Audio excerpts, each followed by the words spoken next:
नमस्कार दोस्तों, मैं डॉक्टर पंकज मनोरिया हूं और मैं लगभग 15 साल से हार्ट के मरीज़ देख रहा हूं और लगभग 20,000 के ऊपर मैं एंजियोग्राफी और एंजियोप्लास्टी कर चुका हूं। देखिए, एंजियोग्राफी मैंने जैसे पहला बताया था कि एंजियोग्राफी बहुत सेफ प्रोसीजर होता है। इसमें 99.5% रिस्क नहीं होती है। प्रोसीजर करना का टाइम लगभग 5 से 15 मिनट रहता है यूजुअली। कभी कभी आधा पौन घंटा लग जाता है स्पेशल सर्कमस्टांसेस में, लेकिन अदरवाइज ये प्रोसीजर 5 से 15 मिनट में आसानी से खत्म हो जाता है। सबसे पहले एंजियोग्राफी के बाद क्या तकलीफ हो सकती है आपको कि एंजियोग्राफी हम जहां से करते हैं, एंजियोग्राफी दो तरीके से की जाती है। या तो हम हाथ की नस के माध्यम, कलाई की नस से, या फिर जांघ की नस के माध्यम से करते हैं।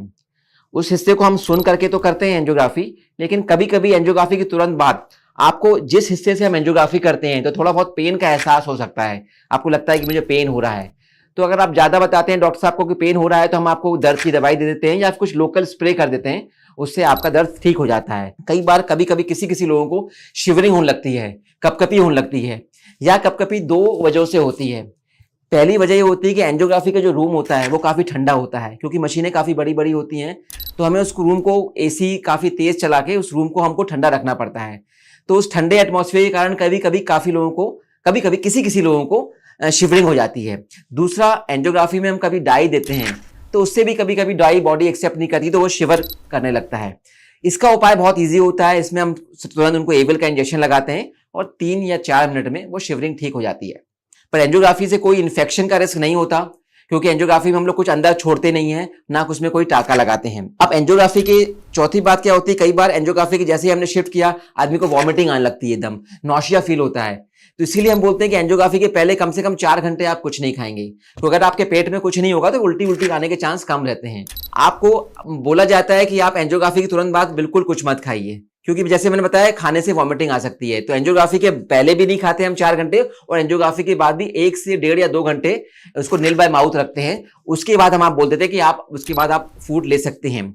फूड भी जैसे बताया कि फूड आपको सेमी सॉलिड फूड लेना है, जैसे कि दलिया, खिचड़ी, फ्रूट्स या कभी बिस्किट्स वगैरह ले सकते हैं। एकदम हैवी मील बिल्कुल नहीं करना है। हैवी मील आप नेक्स्ट मील आपका नॉर्मल हो सकता है, लेकिन ये मील आपको बहुत लाइट सेमी सॉलिड जैसे ही रखना है।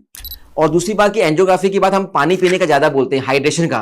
वही सिंपल रीजन के लिए कि जो एंजियोग्राफी हम डाई देते हैं, अगर आप पानी ज्यादा पियोगे तो यूरिन के माध्यम से वो डाई निकल जाएगी और उसका कोई परमानेंट साइड इफेक्ट आपकी बॉडी में नहीं रहेगा। इसलिए हाइड्रेशन को भी मेंटेन करने का हम बोलते हैं। एंजियोग्राफी के बाद तुरंत सबको बोलते हैं कि पानी ज्यादा पीजिए जब आप रिकवरी रूम में रहते हैं। जब एंजियोग्राफी के बाद जहां से हम एंजियोग्राफी करते हैं, तो उस साइट में आपको ध्यान रखना है आपकी छुट्टी के बाद भी, और उसके वैसे जब तक आप अस्पताल में रहते हो जब तक तो डॉक्टर साहब देखते रहते हैं उस लोकल साइट को, लेकिन कई बार जब आप घर जाते हो तो जहां से एंजियोग्राफी करी है, या तो कलाई से या जांघ से, उस एंजियोग्राफी के साइट पे कई बार हल्का हल्का ब्लड लीक करता है। तो आपका जो एरिया होता है वो ब्लैकिश या रेडिश हो सकता है। हल्का रेडिशपन या ब्लैकपन तो ठीक है, वो ऑटोमेटिक ठीक हो जाता है। लेकिन अगर उस हिस्से में आप देख रहे हैं स्वेलिंग हो रही है, तो वो स्वेलिंग कई बार दिक्कत दे सकती है। तो उसको हम स्वेलिंग को बोलते हैं हीमेटोमा, मतलब ब्लड कलेक्शन हो रहा है, वो स्वेल होने लगा है, काफी बढ़ गया है। तो उसका ध्यान रखना है कि लोकल एरिया में कहीं स्वेलिंग बढ़ तो नहीं रही है आपकी। तो अगर स्वेलिंग बढ़ती है या फिर आप देखते हैं कुछ डिस्कलेशन बढ़ रहा है मेरा, तो एक बार डॉक्टर से संपर्क कर लीजिए। लेकिन तुरंत बताना जरूरी है, लोकल साइट को एग्जामिन करते रहना चाहिए कि कई बार उसमें कुछ सूजन तो नहीं बढ़ रही।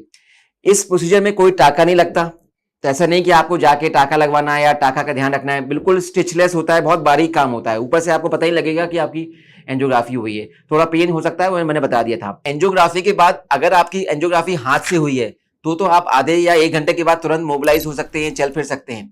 लेकिन अगर आपकी एंजियोग्राफी पैर से हुई है तो हम 6 घंटे का टाइम लेते हैं कि कम से कम 6 घंटे तक आपको मोबिलाइज नहीं होना है और जहां से एंजियोग्राफी की है उस हिस्से को हिलाना नहीं है। कारण ये होता है कि उस हिस्से को सील करने में टाइम लगता है। एंजियोग्राफी के बाद अगर हाथ से होती है तो हम उसमें एक सिंपल बैंड बांध देते हैं, उसको कंप्रेस कर देते हैं, तो वो तुरंत ठीक हो जाता है। लेकिन पैर की जब एंजियोग्राफी करते हैं, नस बड़ी होती है, उसको सील में टाइम लगता है। तो 6 घंटे तक हम उसको बोलते हैं कि आप 6 घंटे तक पैर नहीं हिलाइए। कभी कभी ऐसा होता है कुछ केसेस में, पर्टिकुलरली जब हम पैर से करते हैं तो हम उसको नेक्स्ट डे डिस्चार्ज का बोलते हैं, बल्कि लेकिन 90% लोगों को हम एंजियोग्राफी के उसी सेम डे डिस्चार्ज कर देते हैं। और ये डे केयर प्रोसीजर होता है, 4 से 6 घंटे में आपकी छुट्टी हो जाती है। तो आपको अगर ये वीडियो, मैं तो कह रहा हूँ जिनकी एंजियोग्राफी हो रही है या जिनकी नहीं भी हो रही, उन सबसे शेयर करिए, क्योंकि इंपॉर्टेंट इन्फॉर्मेशन अगर सबको मिल जाए पहले से ही तो एक बेहतर रहता है। और एंजियोग्राफी के संबंध में आपको कभी भी कोई भी दिक्कत आई, कोई भी परेशानी है या कोई भी क्यूरी है, क्वेश्चंस है, तो उस कमेंट बॉक्स में मुझे लिखिए, मैं आपका उसको तुरंत जवाब दूंगा। और भी कोई आपको लगे किसी सब्जेक्ट में मुझे वीडियो बनाना तो मुझे जरूर बताइए। नमस्कार।